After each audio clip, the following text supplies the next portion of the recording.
Jai After Dark includes adult language and NSFW content. If you have uncle sensibilities, this podcast is not for you.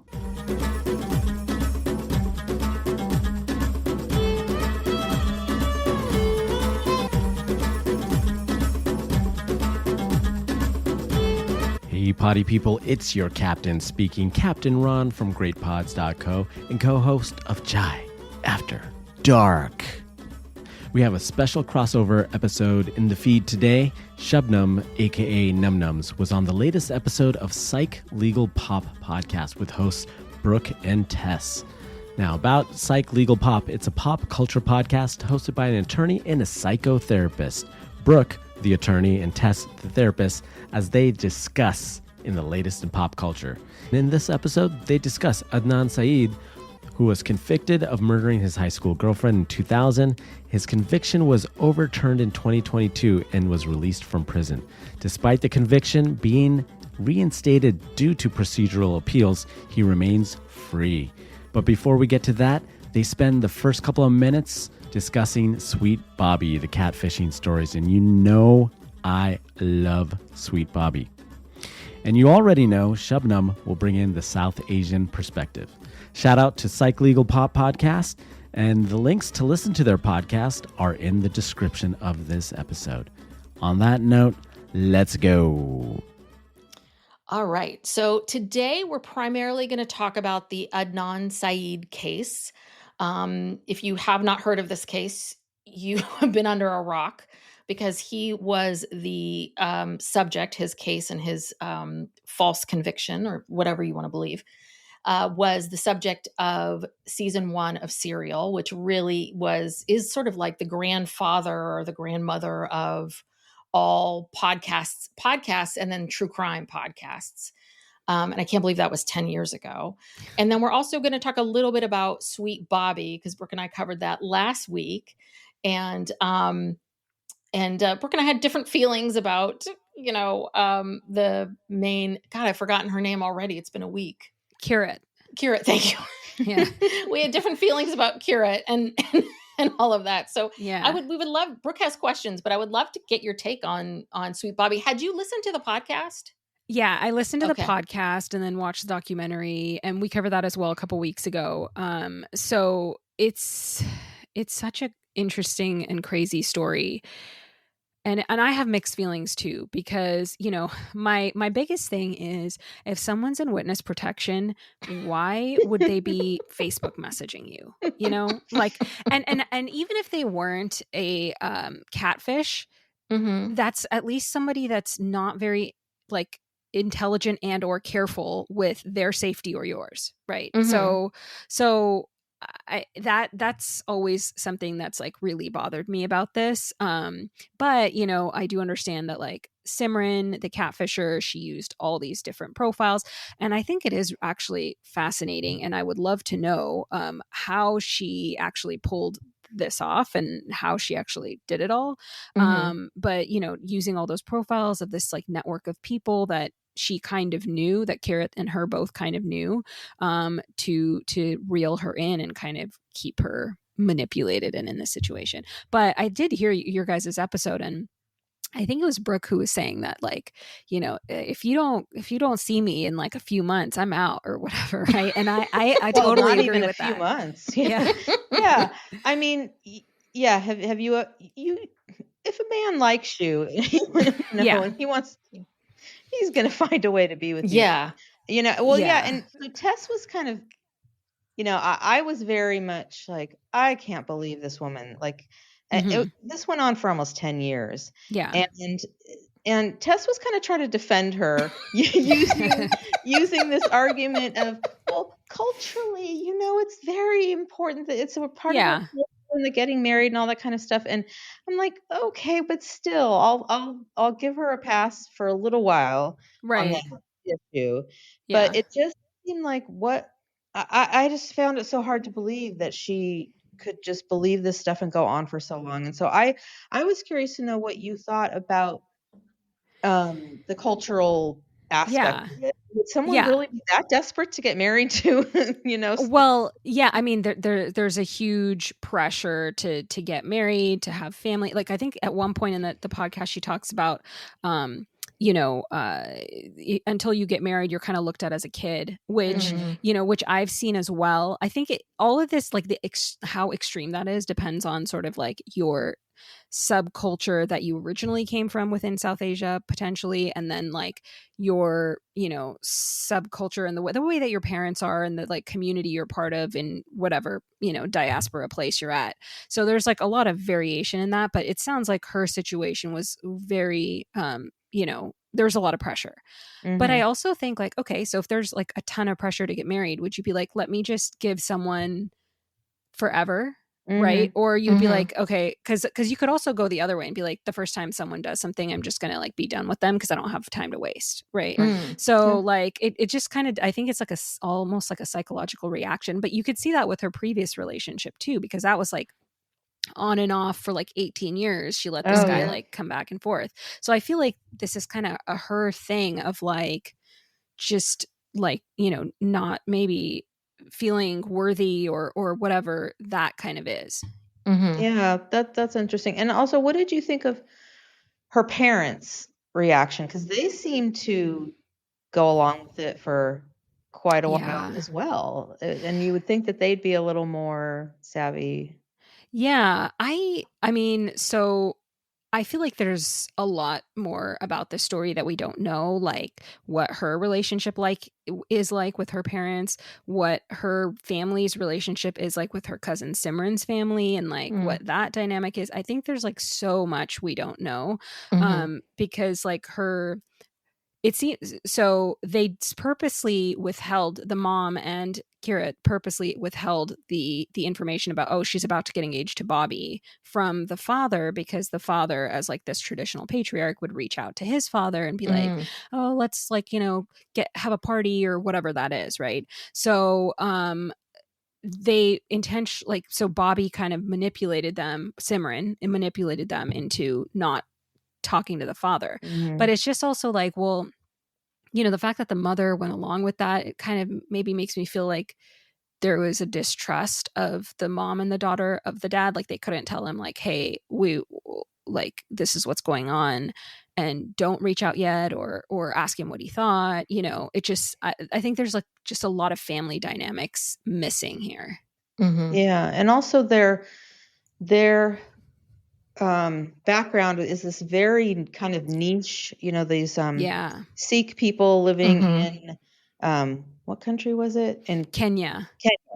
Yeah, I'd never even heard of that. So this is a very specific group, specific community. And I think that's how she fell for it so much. I mean, I am with you now that I have a little bit of time. I think she wanted this so badly. Yeah. I think she wanted this to work so badly that I think she willfully, right, is, the witness protection stuff. I mean, all of it. Like, I think she willfully, but at the same time, I also think because this Bobby was someone that was part of this community, and because this community is very tight, and because I think that alone it was almost kind of like, well, no one from our community would ever do this. Yeah. Like, why would he, someone from our community wouldn't lie.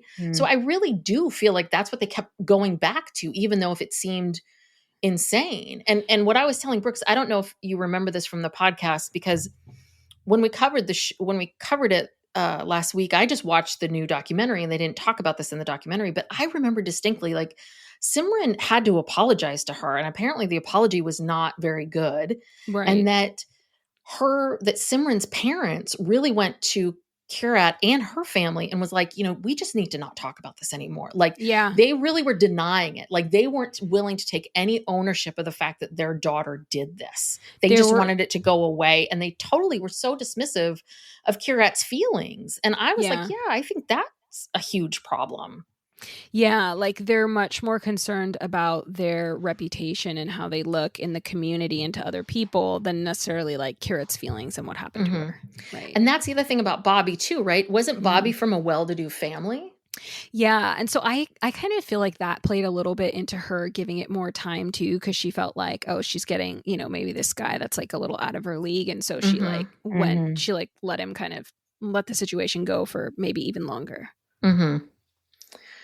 Then maybe she would have. And then again, I just think it's one of those things where you're pot committed. You're committed. It's a poker saying, but it's like you're all in. You're so in that you can't possibly, right? No, I mean, I bet you anything, no one could say anything to her about this guy because she just wouldn't want to hear it. Yeah, that's what it sounded like. And just that all in kind of personality. And you kind of get that sense with her previous relationship too. Yeah. So. That's interesting. That's really interesting. Huh. With this catfishing stuff. I mean, I can understand 10 years ago plus even, people falling for catfishing because we didn't know about it. But I just feel like she should have, she knows about catfishing, right? Just seems so odd. But again, I just think she was so blind to everything. So. I think a lot of times she just like chose to believe it for her own sake, Yeah. Because if it wasn't true, then you have to face what was the reality, which is exactly what happened. Yeah. Well, she was also being very severely manipulated and messed with, these kind of mind games. So even the most intelligent person is susceptible to that. We saw, I think we mentioned this when we were discussing it, that documentary about the Sarah Lawrence students who were, that man completely had control over them within a very short period of time and took these people, these young women and men who were thriving and intelligent and broke them down into just like nothing. Yeah. Well, and also real quick, I just remembered too, we didn't talk about this, was how, right, that they were on the phone or via Skype together every night for, and I think that was the other thing too, is I think that she was I think it sounded like she was sleep deprived. Yeah. And I think that there was some other things happening too. I wouldn't be surprised if there was some other manipulations that kept her in that same cult-like thing when you don't have enough to eat and you don't get enough sleep. That's all it takes, for people to just kind of lose their minds a little. Yeah. And I think like when people go through vulnerable times, like those kids going away to college or like her coming out of this breakup where, it was after that obviously she got romantically involved with Bobby. I think like, those are in those vulnerable times, people are obviously more susceptible to stuff like this. We like to think like, how would we be? And we think about it sort of as how we would be on our like strongest day. But, everybody has really bad days too. So true. What I also wondered, this is my other question, was, did Simran do this with other people? Because, right, you have to, right? Part catfishing is like you're throwing out a net a bit.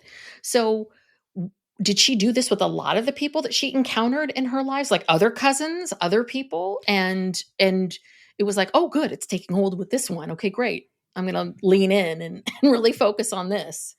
Yeah, so there's at least 2 stories like this that they talk about in the Tortoise Media podcast, I think. So I think like for she lied. Oh no, like so one issue I found on Reddit. Apparently people that she went to school with, and this is on Reddit, so maybe it's not true, but people she went to school with were saying that when she broke up with her boyfriend, which was Bobby's younger brother, she told everyone that he died. And then they, like, after several weeks figured out that people saw him and they realized he's not dead, and she lied.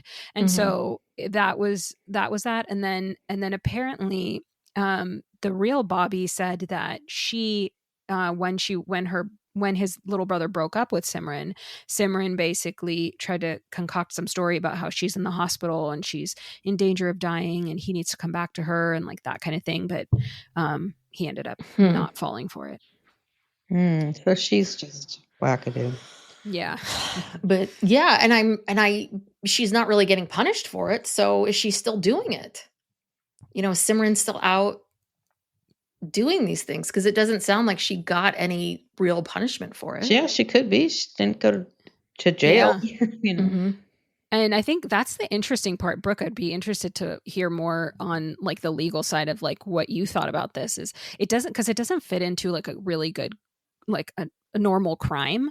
They were basically, they basically were saying how Bobby has a lot more standing to bring any kind of charges against Simran because she's stealing his identity versus Kira, who was more like of a victim in this instance. Yeah, I mean, that's what the police were telling her, that, the victim was the real Bobby and his wife.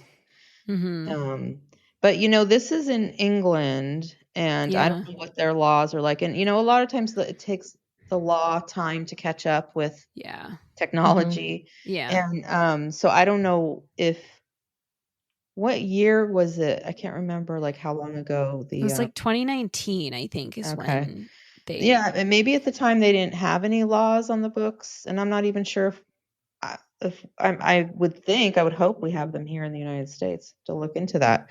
But, I'm sure back then there just wasn't, because people, when they get catfished, they're embarrassed, and so they're not coming out and talking about it, and the laws aren't going to change until the government realizes, oh, this is a problem that we need to address, and we need to maybe get some laws passed to address this. And so at the time, maybe it wasn't something that anyone thought needed to be addressed, but all these people online, this is happening, not to this extreme, but I mean, and even Mary Brown, people all over are getting catfished. Yeah, I mean, it's been a minute since I've watched a season of 90 Day Fiancé, but there's always at least one every season. There's one that you're like, oh God, this has got to be, and then it turns out to be. Yeah, and they had a whole show, the Catfish show. Right. I don't know if that's still on, but they could make lots of shows. Apparently there's like an episode of Golden Girls, believe it or not. One of my co-hosts said, where they like catfish her, but it's like over like letters, like written letters, and it's for a short period of time. But like Blanche catfishes Rose. So. Yeah. So it's been happening even before since internet. The 80s. Yeah. Well, there must be. I mean, there's got to be like even way back when, before we had any of this technology, before phones, where people were like writing people letters and, my dear Clara or whatever, right? Like from the war. Right? There's like some stories of like, someone tells everyone every story, and then that person's like, oh yeah, I'm so-and-so, or, we're best friends and that kind of thing. Yeah. But I still just don't. I mean, I can understand the catfishing to get a green card. I can understand the catfishing to get money. But this was catfishing to just torture someone. Yeah. And that is, to me, I feel like I'm much more comfortable with the person who wants the green card or the money. Right. Like your motives are very clear.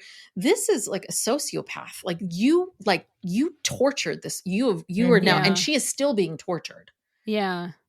Yeah, and it's like, Simran must be getting some kind of like pleasure or like, it's adding to her self-esteem in some way, because at that time her career is like, going great. But she's spending like, 8 hours a day like catfishing someone. It's really bizarre. It's definitely like some kind of strange psychological phenomenon that I can't make sense of.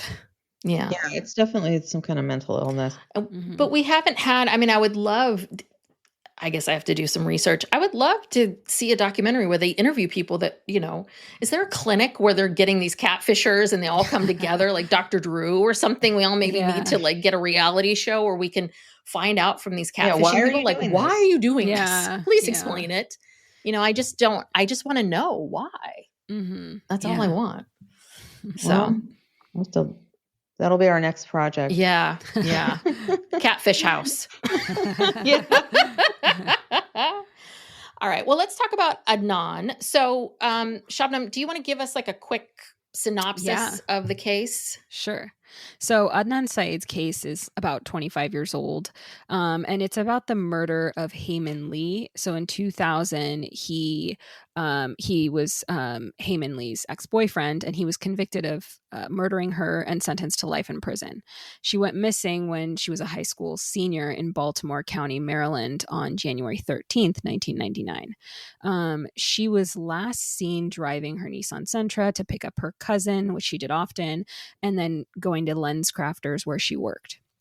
About a month after she went missing, her body was discovered in Leakin Park in Baltimore, and it was discovered that she'd been strangled to death. So Adnan was arrested on February 28th, 1999, and he was convicted in 2000. And as of right now, because I was just looking this up, he was finally released from prison in 2022. Yeah, so he was released from prison in 2022 during a hearing that it was actually like the Baltimore State's Attorney's Office brought a motion to vacate his conviction, and based on DNA and other evidence, and then they brought that. Apparently, they're also required to give reasonable notice to Hayes' family, to the victim's family, to appear. And so they gave them 1 week's notice. And then her brother appeared in via Zoom. So the hearing went on, and his conviction was vacated. He was released from prison, and the victim's family appealed, saying that the 1 week wasn't a reasonable amount of time, and they should have been allowed more time and be able to appear in person.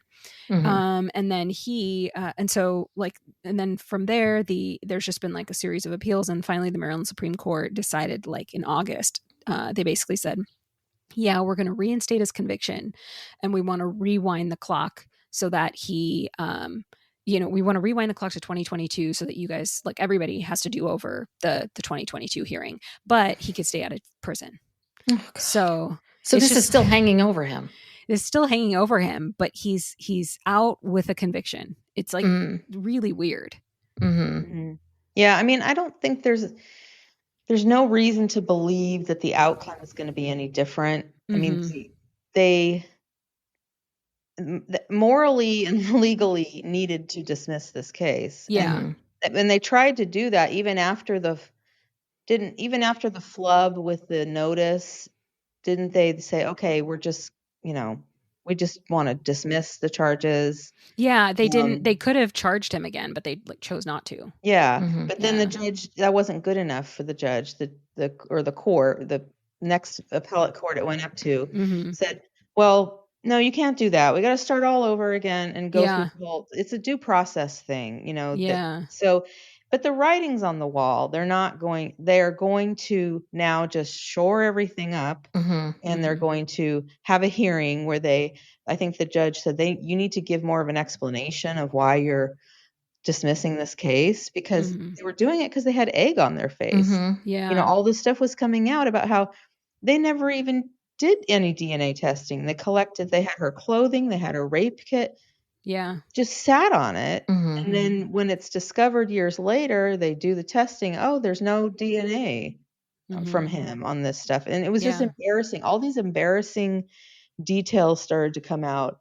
Prosecutorial misconduct, diversity violation, not turning over exculpatory evidence. And it was just piling up, and they were like, okay, we're just going to dismiss this. But now they're going to actually have to have a hearing where all of their mistakes and all of their violations are going to come out and be aired. Good. Yeah. And so this is a good thing, I mean, I know he's in a kind of a purgatory here. Yeah. Right. He's still considered a convicted murderer. Yeah. For all intents and purposes. But unless I'm missing something, I don't think anything bad is going to happen. Yeah, I just don't think that they're going to be able to put that poor kid back in prison. I just don't think he's out now. Like, there's a part of me that feels like he's out. There's just no way they're going to be able to do that. But what's so crazy about it is when you think the podcast came out in 2014, and this was his freedom and the desire for his freedom, and this is all anyone was talking about, and you had so much public interest, and it still took till 2022 for him to be released. Yeah. It's such, and this is the part, it made me think a little bit about, there's an expression, right, in the business world, or the, where you hire slowly and fire quickly. Once you really think about something first before you hire someone, because it costs so much. And then to get someone that's bad, it creates such a havoc. But once it's not good, you got to get rid of them. And we tend to do the opposite. We tend to and that's what it feels like. The courts need to be this. It takes so much time to get someone out when you make this kind of mistake, that the fact that every single person that we've seen that's been exonerated, it's just decades and decades, and it shouldn't be like this. It should not be this long. And I understand, the courts move very slowly, but then maybe there just needs to be a higher burden on us to get a conviction, because apparently the jury was out for 2 hours. They had one trial that was a mistrial, and then there was a second trial. It was a 6-week trial, and these jurors were out for 2 hours, and that's it. The kid's life is okay. Wow. Yeah, I didn't realize it was that short. That's incredibly short to put someone away for life. Yeah. A kid that was arrested at 17. Well, don't even get me started on all of these people that keep trying 17-year-olds and, as adults. It's like, even though they're a year away, they're not adults. They're not. Well, this was also a factor in this case, I believe, that Maryland, and this is similar to the Menendez case, Maryland more recently passed a law saying that, if you were under 18 at the time of the conviction and you'd served at least 20 years, I think, that you could be eligible to be released. So that plays into this as well. Yeah. He served his 20 years. I'm curious if I've always 100%, I've never had any doubt that I've always felt like he was innocent. But I was surprised, Shabnam, you were a little bit like, you weren't sure. I mean, I think we all agree that the case was handled poorly. Yeah. And he should not have been convicted, period. Yeah. But I always felt like he never, ever made me wonder. Like Scott Peterson, I wonder about constantly, but this kid, not once have I ever wondered. Yeah, it's so funny because there's so many details about this case, and it's been so publicized that there's almost too much information out there from both sides. And it feels like the more you learn, the less you know, and the more confused you get sometimes. And so I kind of think about this just like Scott Peterson, in the way that it's the Scott Peterson effect, that you can't make sense of it. And so you're like, well, maybe he's guilty, So I think sometimes I get stuck in that, but then when I actually revisit it and I look at things like the fact that there was 4 people's DNA found on her shoes, and they haven't tested, and they didn't test it until 2022, and then it didn't match him. That's pretty significant, and then just all the lies, all of Jay, the main star witness, all of his lies, and the way that the police dealt with him, and not recording, having hours and hours of pre-interview time that they didn't record. So it's just, it makes me feel like the police were definitely trying to build a case directly about Adnan. Yeah, because this is, all these cases that we talk about where it turns out someone's falsely accused, falsely convicted, whatever, it always leads back to some detectives who say, oh, here's an easy route. Here's a confession. Yeah. Here's whatever. And we're just going to go with this. And no matter what other evidence we have, no matter what else comes out, no matter how implausible this is, because we can talk about what the problem was with this Jay guy. But clearly he was a horrible witness and may or may not be telling the truth. Yeah. And I feel for Jay. But they just go with it, and they just hold on to it like a dog with a bone, and they will not let go. And they'll just search for, confirmation bias, search for things to make their case. And it's just so frustrating because it's what it just happens every single case. They can't let it go. People. No, they can't let it go. Just like Carrot, they can't let it go. Yes, exactly. Yeah. Well, Brooke, what's your thought? Is your thought that do you think he's 100% innocent? Do you think it's possible? Well, I'm not as intimately familiar with the case that, I didn't follow it or listen to the Serial podcast, but just the little bit of research that I did before today, he doesn't sound very guilty to me. No. And there was so much other, there were 2 other suspects that they had that they just kind of ignored. Mm-hmm. One of them turned out to be a convicted serial rapist. Mm-hmm. And one of them, her car was found behind his house. Are you talking about Mr. S or Alonzo Sellers? Are you talking about him? I don't know their names, but there were 2. The guy that was peeing and found her body. And found her body.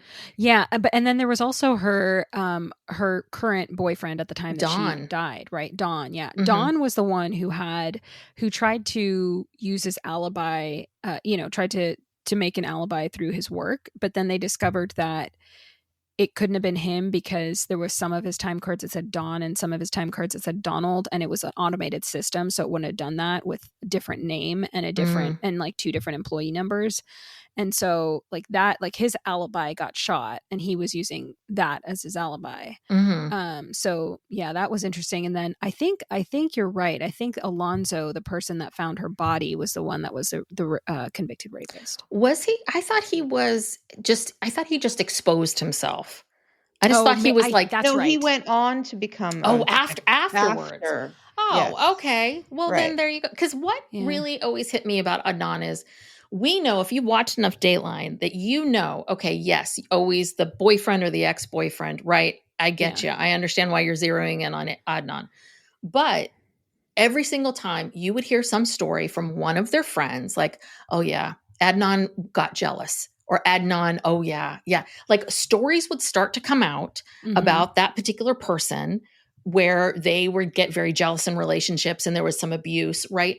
This was a relationship where there was nothing, they had no issues. They just broke up and they're young, she never reported anything about him, period.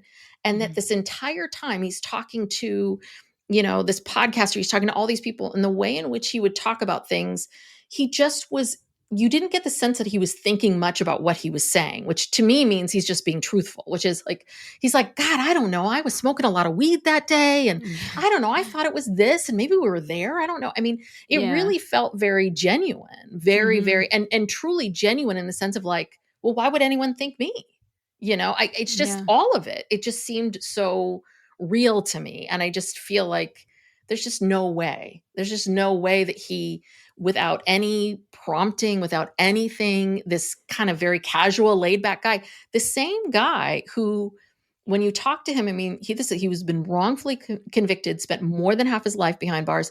And you ask him about it, any interview you've seen, he's very much like, listen, I don't have the life that I thought, but I have a life. Mm-hmm. I mean, just at peace. I just don't feel I understand that if you're wrongfully convicted, you feel all this anger. And I think he does, but I just don't think that he's a violent, mean, erratic person that would strangle his girlfriend. When they broke up, who was it? An amicable breakup? Who broke up with who? Do we know? I think she broke up with him because I think she liked Dawn, right?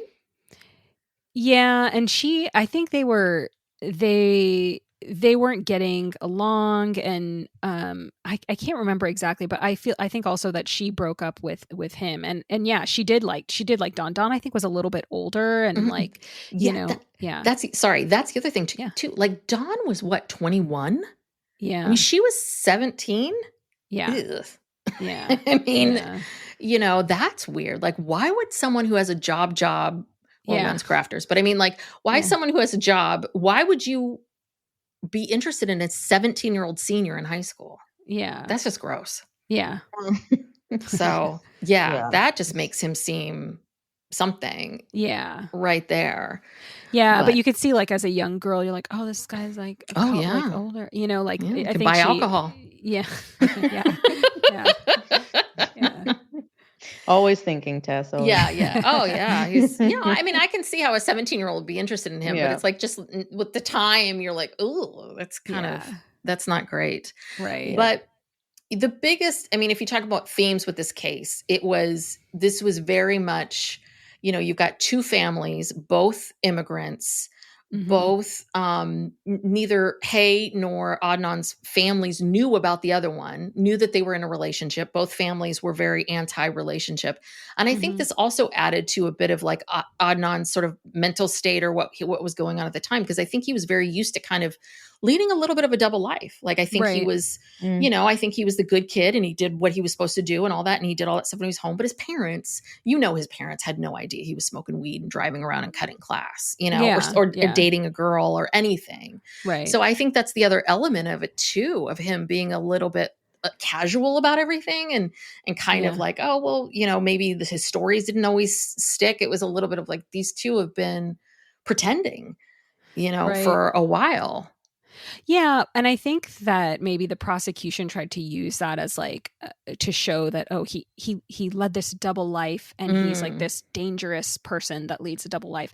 But there's like, I think like a lot of children of immigrants that do stuff like that, right? Like sometimes your parents don't know English that well. Sometimes, your parents are very like culturally or religiously conservative. And so there's like a lot of that and you just kind of like go to college and grow out of it, and it's not like this crazy double life type of thing. It's just kind of like code switching or whatever. Yes, right. That's a better way of saying it. I shouldn't have said double life, but I could see how he was just a little bit like, got to sober up to get home. And, he obviously was a good kid. He was doing well. He was thinking about, none of those things, but his parents really, I think that people would think like you're a senior in high school, you can't date someone who's your own age. And you think that automatically means that they're not going to get good grades. I think that kind of stuff of just having to like, my parents are never, why am I going to try to argue with my parents about it? They're never going to understand. So I'll just date this person, and just not tell them.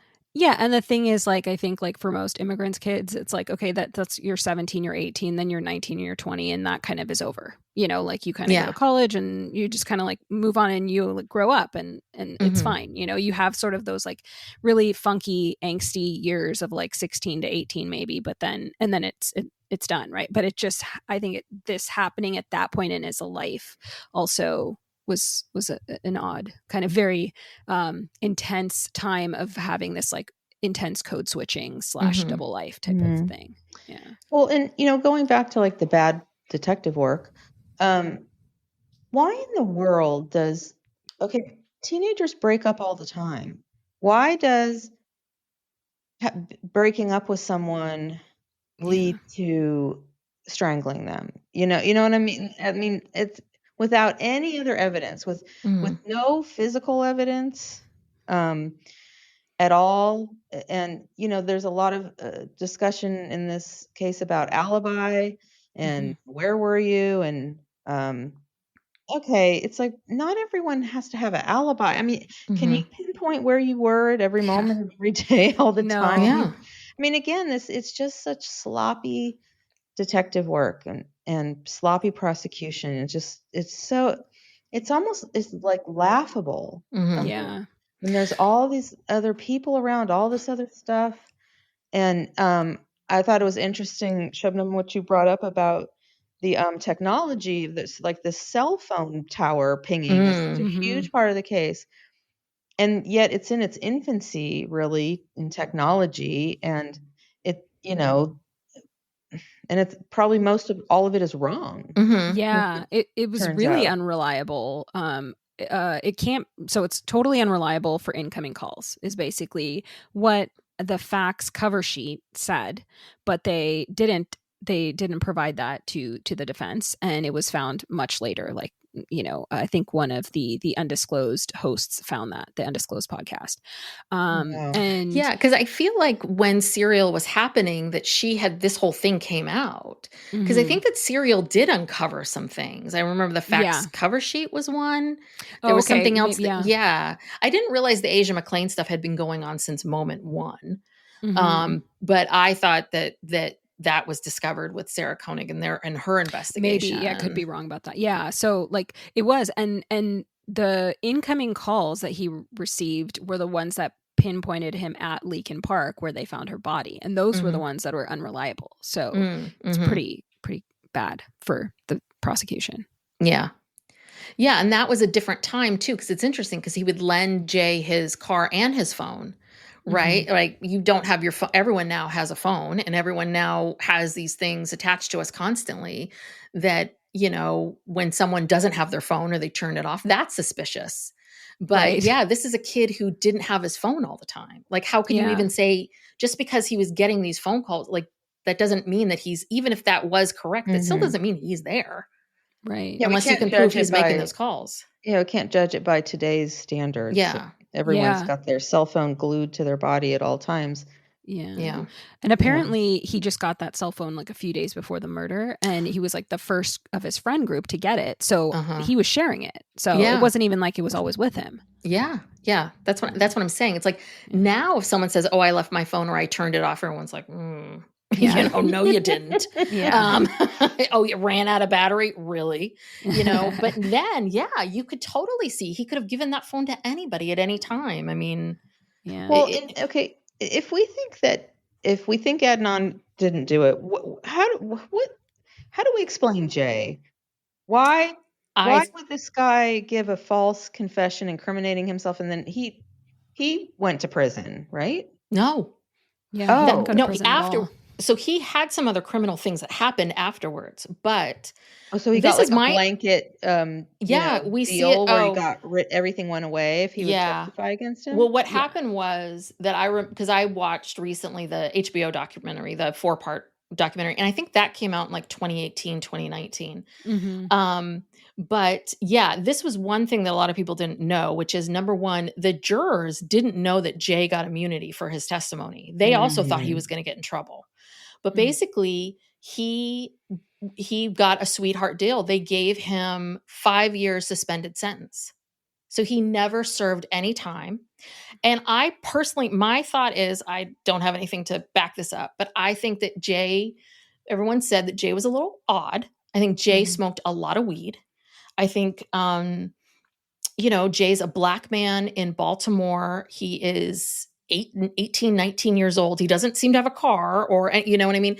And I think Jay, was this kid that was kind of sort of selling weed and kind of bebopping around. And I don't, these cops pick you up and say to you, we're going to arrest you for this. We're going to arrest you for that. We're going to do this. And suddenly you're like, oh crap, what do I need to do to get through this? And I think he just started talking out of fear. And I think these cops knew that. They knew they had him. And that he did not, it doesn't sound like he has family support. I mean, Adnan had a lot of family support, but and you could see even with the family support that he still was railroaded. Yeah.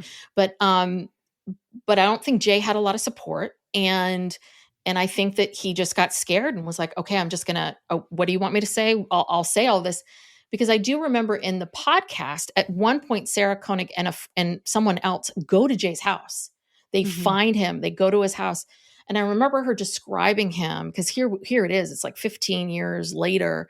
And that how he was almost resolved, like beaten down by everything, just kind of weathered and beaten down. And just like he has been living under this for years and years and years and years. And I don't think he feels beaten down because he contributed to the murder of Hay. I think he feels beaten down because he, made up this story to save himself. That all makes sense. That's my theory. I don't know. Shabnam, do you have a different theory? No, I mean, that sounds right to me. Another thing I remember from one of the podcasts is that they said something about how he would go to his grandmother's house a lot, and his grandmother, like there was like this joke about like his grandmother's not like your grandmother. Like there was a lot of crime in that home.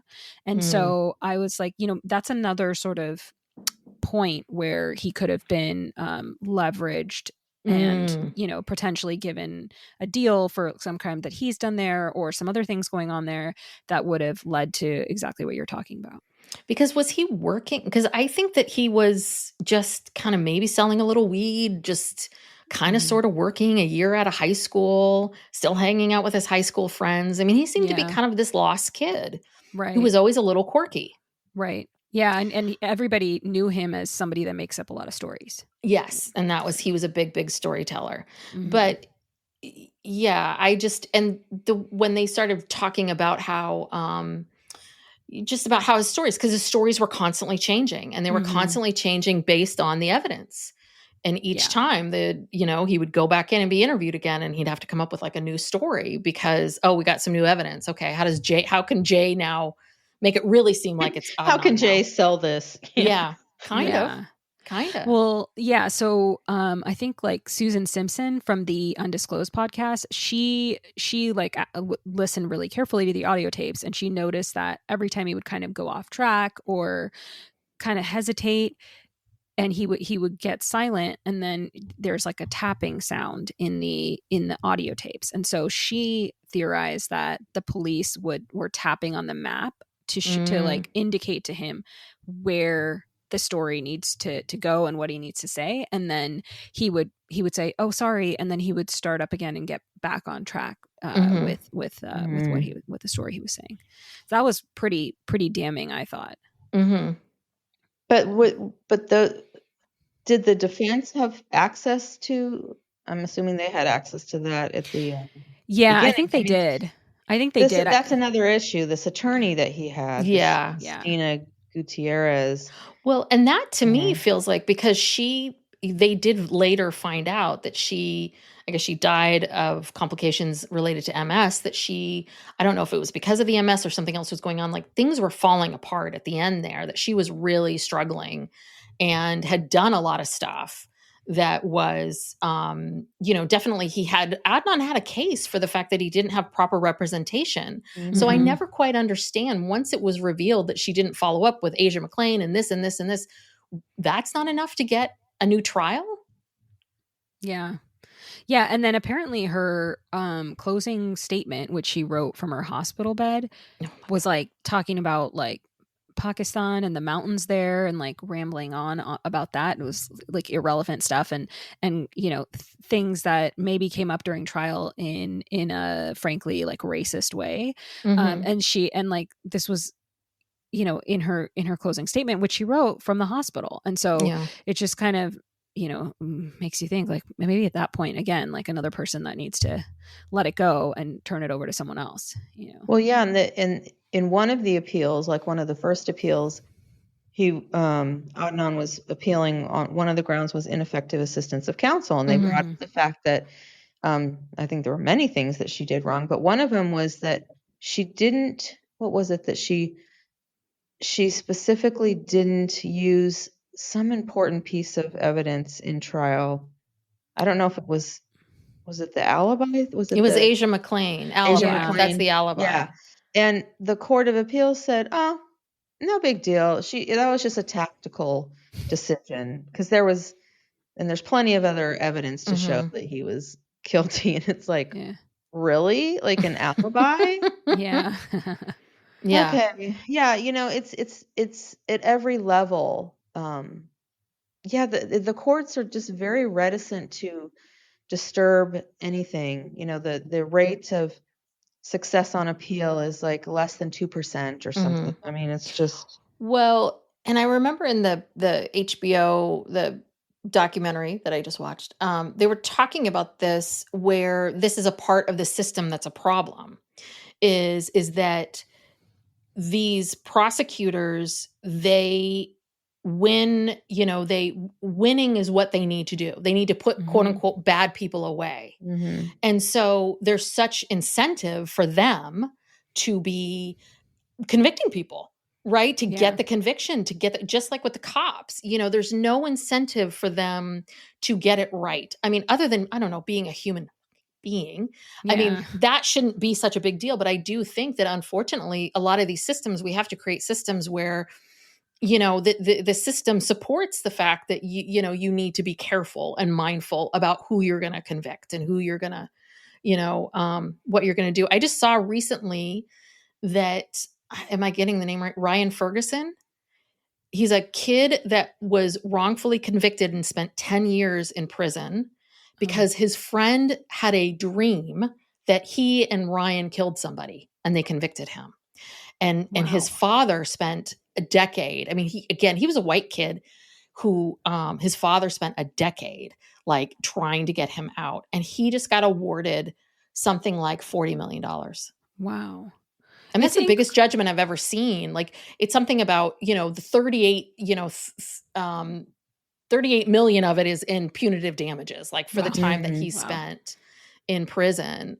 And so it's like, good. I'm glad. Like, you need to scare people into not, it needs to hurt for you to make this mistake and not just someone's life. Because I think it's very easy for people to be like, oh, Well, there was this, so in Alameda County where I live and where I first started practicing as a criminal defense lawyer, there was a DA, people told me about there, who he did nothing but death penalty cases. And, he never lost a death penalty case. And he had literally like a shrine on his wall of his office of like the pictures of all the people he'd sent to death row. Oh and my gosh. Probably had it decorated, you know what I mean? Like it was a shrine. Like, look what I did. Like I sent all these people to be executed. And I've more than one lawyer I know who worked in the DA's office who'd seen it. They were like, confirmed. Yeah, I've seen it. I've seen his wall. Wow. And it's just, that's just sick. Yeah. Because that's a weird, it's like a weird fetish of like killing people, right? Like, yeah. Because as a prosecutor, your job is to get justice for the family of the victim, for society as a whole. It really should. It's not about, oh, I want to kill this specific person. Like that's not where your motivation should come from. It should be to do justice and to justice for the victims and whatever. But if you're just focused on, it's almost like a kill board or something. You know what I mean? It's like you're just focused on that. I just always remember that and just thought, my God, like, and he's doing this openly, and his boss isn't saying anything. And I'm saying, and being celebrated for it. I bet you anything being celebrated for it. Yeah, he had I think he had a record for the most, death row or, death penalty convictions in the state of California or something. Yeah. Wow. Yeah. I just really quickly, I just looked it up. It is Ryan Ferguson, and Ryan Ferguson's attorney is Catherine Zellner. Oh, who's such a rock star. Making a Murderer. Yeah. Oh, yeah. Oh, because I think I remember Making a Murderer because she had already gotten Ryan out. And that's why when they Making a Murderer, she was part of season 2. What's his, why can't I remember his name? The Making a Murderer guy? Yeah, God. Stephen Avery. Stephen Avery. That's it. Yeah. So Stephen Avery's girlfriend at the time, she found her through this Ryan Ferguson case. So good for Catherine Zellner getting him $38 million. I hope it sticks. I hope he collects every dime of it. Yeah. So, I mean, so we have there's the 2 immigrant families. And one of the things that really, was unreal to me, and this came up in the HBO documentary, is, that Adnan's parents got, the minute they arrested Adnan's parents got an attorney. And the attorney showed up at the, at the precinct or whatever and said, I like to see my client.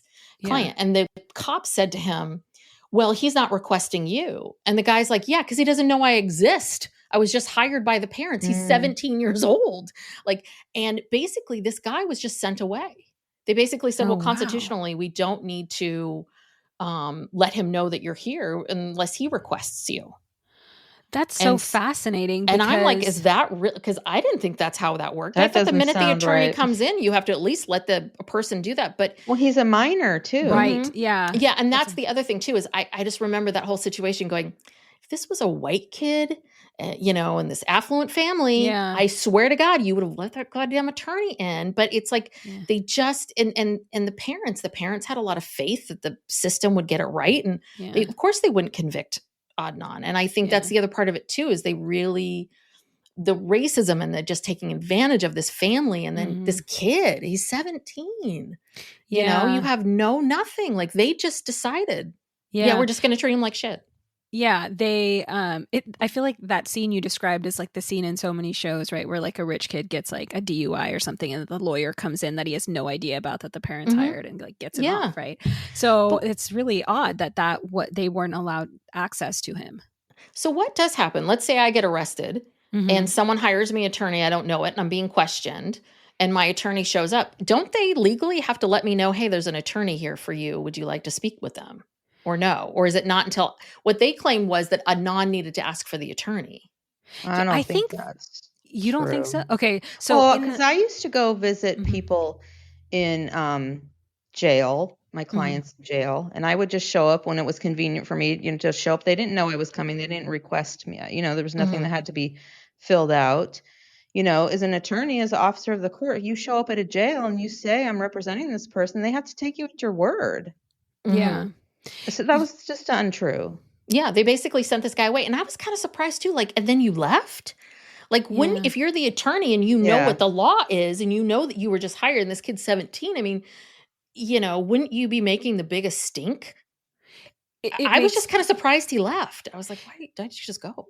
It makes me wonder, like, did the cops tell him, like, oh, just leave. We know this kid did it for sure, or something. Like maybe there was some kind of conversation like that. I wonder. But again, even if that was the case, the lawyer shouldn't leave. No. Yeah. But yeah. But the fact that he's a minor, because usually you can't question a minor even like without a parent at least. And you have to still advise them of their rights and all that kind of stuff. I mean, that just sounds... But that's the other thing with young people, like with Jay and Adnan, like they just didn't know to say lawyer.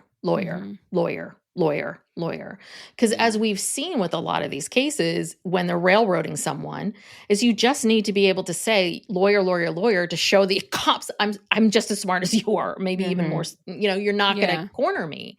But it's always these kids that just don't know any better that just start talking and then there you go. That's all you need. They don't know their rights. Yeah, they don't teach that stuff in school. What they should is they should. But what happens if you you come into contact with the police in any way under any circumstances? Here's what you need to know. These are your rights. And I think that was the immigrant part, like the parents not knowing, the fact that they they came to this country, they trusted that our system would get it right. And the fact that they, not knowing. I think if I lived in another country and I didn't understand I was an immigrant there, I don't think I would know either. I would be like, oh, okay.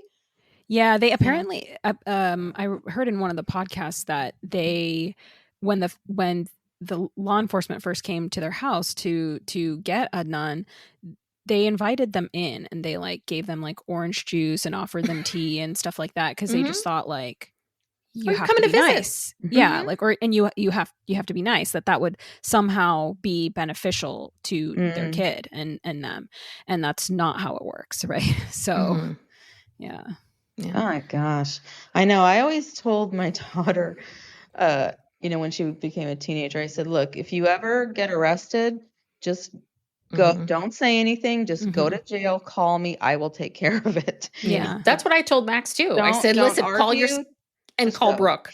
Yeah. Here's her number. I said the same thing to my son. I was just like, if anything ever happens, you just keep saying lawyer, and you call me or you call Brooke. Yeah. And we will get there and I will get Brooke to go and we will take care of it. Yeah. Just don't say a thing. Don't say a thing. But again, that is, you've got to, I know that because I've been around lawyers my entire life and I just know that's what you're supposed to do. Yeah. So, even if you just want to be helpful, you still need to have a lawyer present. Like, even if you want to cooperate, have a lawyer present, Yeah. And I think since his conviction in the 2000s, there's been like these huge movements within immigrant communities to have like these like know your rights type seminars so that they do understand that, hey, you don't need to like, it's not going to help you to serve the officers orange juice and tea. You need to tell them you want a lawyer, right? So just things like that people don't know, right? Because maybe in wherever they're from, that is helpful. Like, I don't know, so. Yeah, that's a good point. I never thought about that from the perspective of, I mean, people who are born here barely know their rights or the laws. So if you come here from another country, how are you expected to know? Yeah. To know all this stuff. Well, and that was the other thing too, which is another issue that I have where, again, we're innocent until we're proved guilty. And the fact that we hold people in prison, in jail before they're convicted just bugs me to no end. Because, and there was this big thing about Adnan, like he was held without bail and they tried to get bail. The parents were willing to put up their house. There were 3 other families willing to put up their house. The entire community showed up for him and said, we vouch for him. But because he was Muslim, because they were like, well, he has an uncle in Pakistan. Yeah. And I'm like, so let me get this straight. Like this family is going to, 3 families or 4 families are going to give up their homes and let this kid just run off to Pakistan. Yeah. It was just, it's unreal. It was almost like he had so much support and they used it against him. And if he had no support, they would use that against him. It just felt like this kid, he did not have a chance at all. The only way he would ever not get convicted of this if he was in class during the time. Like the only way he would be okay is if 50 people were staring at him. Yeah, and the fact that they could use the fact that he had a family member in another country as a reason to not give bail, that means like literally every like second, third, until like third generation immigrant is probably not going to be able to get bail, right? Because everybody's probably got some uncle, at least until 3-4 generations into this country, that they know in another country. They can just take his passport, Yeah. And maybe put him on a no-fly list and like, or watch all of it. Those cops on the stand in the documentary, so smug, you just want to wipe the smug little looks off their face. They thought they were so cool. They really did. And it almost felt a little bit like they felt like they were, I don't know. I don't know what was going on with them. I swear, I just think they just decided like, let's just get this kid. He's Muslim. Yeah. Do you know what I mean? It really does feel like they just decided. This is before 9/11, right? This is right before, yeah. Okay. But they made a point to talk about like, his culture and his religion and like honor killings and things like that, which doesn't like, it doesn't make sense because it's not even like, and I'm trying to say this in like a compassionate, sensitive way, but like they weren't married, right? So if he was like married to her, there would be some kind of honor like of his theoretically that he would want to protect, but they weren't. She wasn't. They were just boyfriend and girlfriend, right? And I'm not saying like I feel very sad that exists, that there's victims out like that, but even to project that onto this, it doesn't like even make sense. Because there's some right, it's almost like this thing that happens in your culture sometimes that happens in a lot of cultures, actually. I was going to say, it's not. It happens in normal. the Middle Eastern cultures. I mean, it happens here, it happens in every culture. It happens here. They just don't call it an honor killing. It's just more of like, how dare you, lady, get an idea and leave the house? It's called domestic violence gone too far. The other thing that I wanted to bring up was, Rabia, who, who's actually a very successful podcaster today. She has her own podcasts and she's done a lot of stuff. But it's really interesting. I mean, Rabia was a family friend who I think was in law school. She was already in law school, right? When I think Adnan was convicted. Yeah, because I think like the way she says it is like, they have these like family friend groups that they were family friends, but he was like a younger family friend kind of thing, like probably friends with her younger siblings if she had any, or that kind of thing. So, and I guess it was, they were all shocked. And then she spent the first part of her career in her life fighting for him. Yeah. And that's the other part of it too, is he's lucky that he had her. If he didn't have Rabia, and Rabia was the one that was like realizing like, maybe we should go to podcasts, maybe we should go to the media, maybe we should do this. And she was the one that found Sarah Koenig and found like, okay, she's with NPR. Let me just shoot her an email and see what happens. I mean, she's really the one that got the case on the map, and she's the one that really fought for him. Yeah. And kept it together and all of that. And I'm sure, you know, it's given her, you know, she got a book deal and some other things. It's given her some success. But I do have to say, I give her so much credit for, you know, she's had 3 kids. She's during the documentary, she's pregnant with her 3rd kid, and she's running around like just trying to desperately, you know, find someone to help this and doing this and doing that. I mean, she's really been vital to getting him free. Yeah. I have to imagine that she must have been like really traumatized by this imprisonment and all of the racial, religious undertones that they put on him to be like, I need to do something because this like hit way too close to home, right? I imagine it's probably like partially a trauma reaction too. Yeah. Well, it's interesting. As we're recording this is post election. And I saw a post that she made, which was basically, she said, you know, in the process of getting Adnan freed, there were lots of highs and lows, and you got to just keep fighting. She's like, I've been here before. You just got to keep going. Because if you really think about it, I mean, she fought for him for decades. Right. Decades and decades. So I read that and I felt a little better. I was like, yeah, you're right. It's inspirational. Yeah. Never give up. Never give up. Never give up. Yeah. You're right. I should not just bury my head in the sand and eat Baskin and Robbins. I need to fight, you know. But I've always found her to be really interesting, just kind of fascinating person. And I mean, the documentary, it's so funny just because I had, you know, in the 4th episode, we learned that Adnan's mom got leukemia.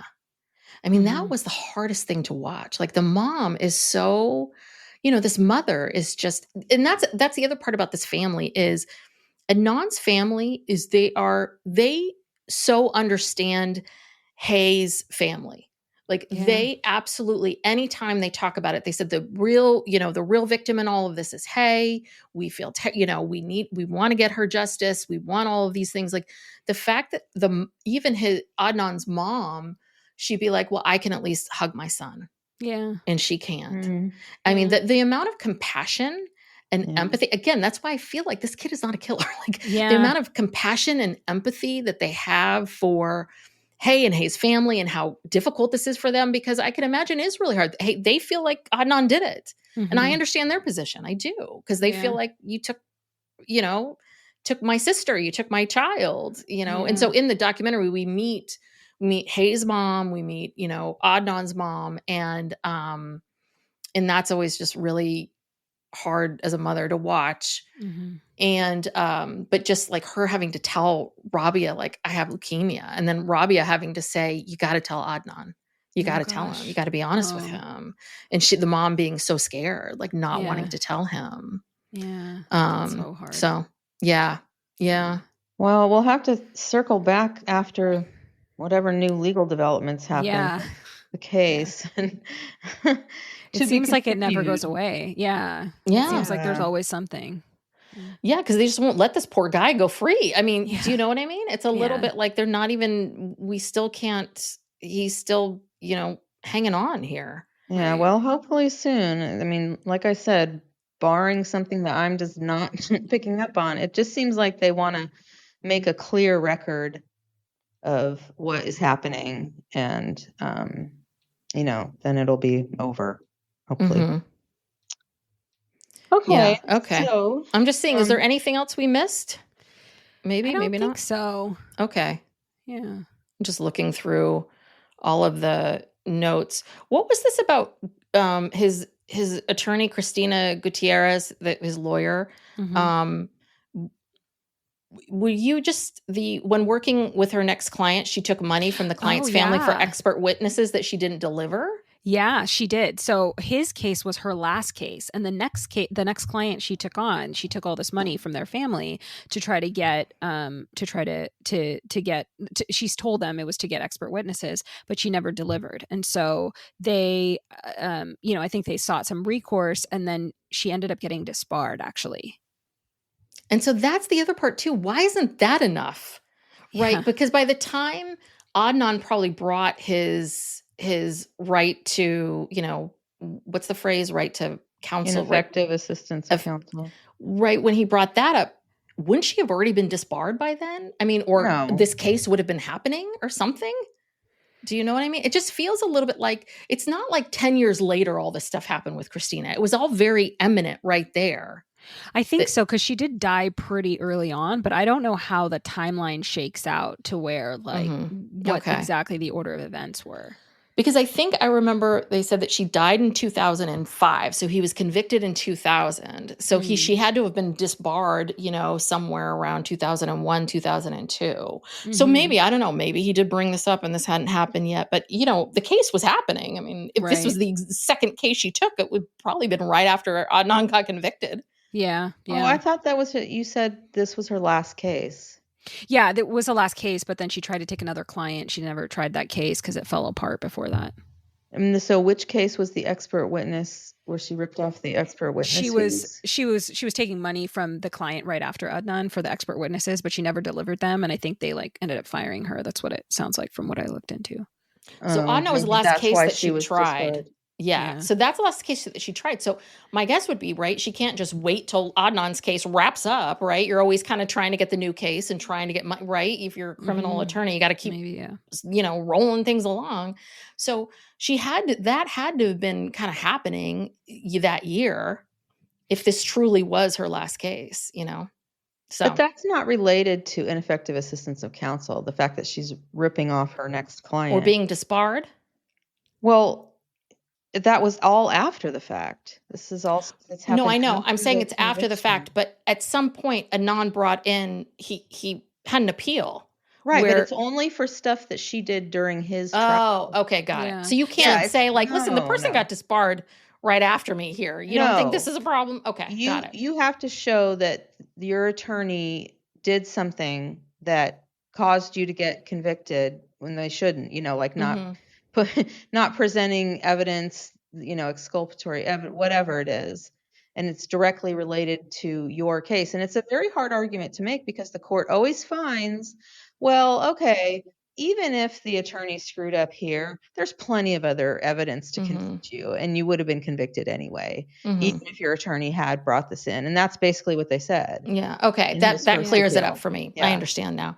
And I understand why you do that, right? Because as an attorney, you can't sit there and constantly be worried. Right. There are lots of jobs. I mean, nurses, therapists, like lawyers, like where it's not an exact, nursing. There's more science, but it's not always an exact science of exactly how you're going to do this. And there's always interpretations of things and all of that. And yeah, lawyers shouldn't be scared all the time of like, I'm going to get disbarred if I do this thing. But you have to be able to like have the freedom to use your best judgment because that's part of what your training was for. Yeah. But then, and that's why you're selecting someone. I mean, that's right. You as the person gets to pick who you're going to work with. Yeah. If you have that privilege. Yeah.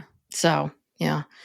Oh, yeah. Well, it makes me very happy that Adnan is free. And apparently he works, I guess he has a job with Georgetown University where he's part of this Innocence Project. Like they hired him there. That's the last that I heard. I found this article that kind of like walks through everything that's, happening in his life. And I remember this last thing where he was, what he's doing now, because he's back home. He is, let's see, he began a full-time job as a program associate for the Georgetown University's Prisons and Justice Initiative. The Washington Post reported one of his roles is providing support for an undergraduate class called Making an Exoneree, in which students seek to help free innocent people in prison by examining their cases and creating documentaries. Oh, that's like, so okay, cool. Well, good for him. Yeah. I think that's great. The longer he's out and he shows he can be a productive member of society and he's not dangerous and he's like taking care of his family, I think that just bolsters the case that he should be out. But yeah, it's amazing how poor police work and just how that small thing, and that's not so small, but how that the ripple effect of how much, you know, we're talking 2 separate families now. And not even that, in the documentary, we meet a lot of his classmates and the classmates who testified and, you know, not really realizing what they were testifying to, not getting all the information. And so there's all of these young people that they went to high school with that the ones that testified feel horribly guilty because they feel like I wasn't given, you know, one woman was like, Jay and I just smoked a lot of weed. I don't know. You know, I mean, he told me this story and then they told me to recount it and I told them to recount, you know, I just went into court and told them, but not really knowing like, oh, wait a second. And just their lives are destroyed. You know, it's just this ripple effect of all of these people. You know, Asia McClain feels a tremendous amount of guilt. And then there was all this attention on her in 2014 and, you know, and now she's being criticized by people. It's just everyone, all these people that are part of this, the ripple effect. So anyway, all right. Well, tell us about your show. Tell us all about it and all that good stuff. Yeah. So it's called Chai After Dark. And we're just about a few months old. We started in the middle of August. We're focusing on South Asian stories in pop culture and entertainment and TV. And so we did a bunch of episodes of Indian matchmaking. And then we also actually interviewed Pysch from Welcome to Plathville. And so that was a fun episode getting to talk to him. And who's that? I don't watch that show. Oh, okay. So Welcome to, Pysch I know the show. Pysch is Isaac. So Isaac is one of the sons. When Isaac came to LA, he had a couple of friends, and the 2 friends were Hayden and Pysch. And Pysch is like this Indian guy. He's an immigrant. He came from India in 2021, and they were kind of like fun friends that were like a little bit of like favorites of the show as friends of. So so we got to talk to him. That was really, really fun. Okay. And we're covering Breath of Fire right now on Max, which is a docuseries about the Kundalini yoga cult. Oh. Yeah. Oh, I didn't know that was that sounds another yoga good. cult. Yeah. What, Kundalini yoga is a cult? There was some cults associated with it. I don't think that it's like all of like if someone's advertising I'm doing Kundalini yoga, that's part of a cult. But okay, got it. Yeah. That's how Well, it's like that. Together. What was that? Bikram? The Bikram guy as well. Yeah. Yeah, that was I forgot that name. We didn't cover it. I think it came out before we had the podcast, but I remember that one too. Yeah. That's really good. Well, so just very quickly, Brooke and I are Psych Legal Pop, and we talk about popular culture through the lens of an attorney and a therapist. Brooke's the attorney, I'm the therapist, and we cover Sister Wives. We do a lot of Sister Wives. We do a lot of documentaries. We just finished covering Love is Blind. And for us, I think it's just a matter of, you know, things that are of interest to us and that we feel like we have something new or different to say about it than everybody else. And definitely true crime. Yeah. We do true crime documentaries, but other types of documentaries too, not just. Yeah. Because we've done some music and we've done some, you know, other things, but the true crime and the cults seem to be the ones that people are the most popular. Those are fan favorites. You know, and the longer and more complex the documentaries, the better. So people love these, you know, 8 to 10 hour docuseries that we sometimes have the bandwidth for, but sometimes we find something a little shorter. Yes. I think nothing like a good binge watch for a consumer, right? Yeah. But sometimes some of these ones can they just make me so angry and so frustrated that I need a minute, you know, I need to walk away from it. So some are hard, especially the cults and the abuse of women primarily. And you're just like, oh my God, okay, how many people can you abuse? You know, you're just like, okay, got it. You're a horrible, horrible person. That's how we're feeling with Breath of Fire. It's a 4 episode docuseries, and we're putting out episode 3 is coming out Monday the 11th, and that one we're like, okay, this is getting really dark now.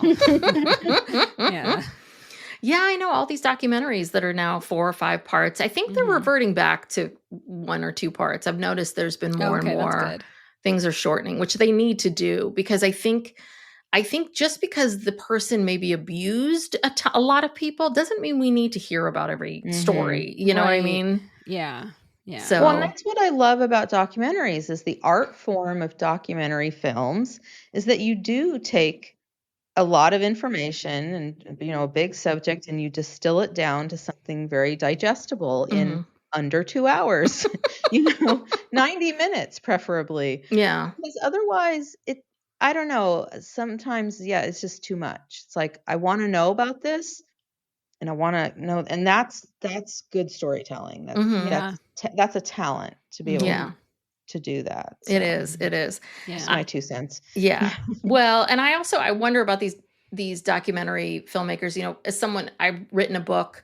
I think my book was 70,000 words. It was like, it was so many words, and they got it down to, something much lower, but it's just a little bit funny because you think everything's so important. I'm like, I can't cut all this. This is genius. This thing I just wrote and I just did. And I think that's what happens a lot of times. If you're the director and if you're doing and producing it, but when someone else comes in, they're like, oh yeah, who cares about this? They can just cut things down. And you need that. You need someone to come in and say, okay, I'm going to make this 2 hours now. Here we go. Yeah. So, exactly.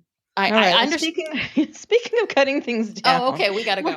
We're like, sorry. We're at an hour and 20 minutes. Okay. Anyway, thank you so much for doing this crossover with us. We'll have to definitely plan for another one. Yeah. Maybe with the next season of Indian Matchmaking or something like that. Hopefully, yeah. I've heard that's a good show. So I've seen a few episodes. It's great. Okay. Yeah. I don't think we can do all the episodes, just one.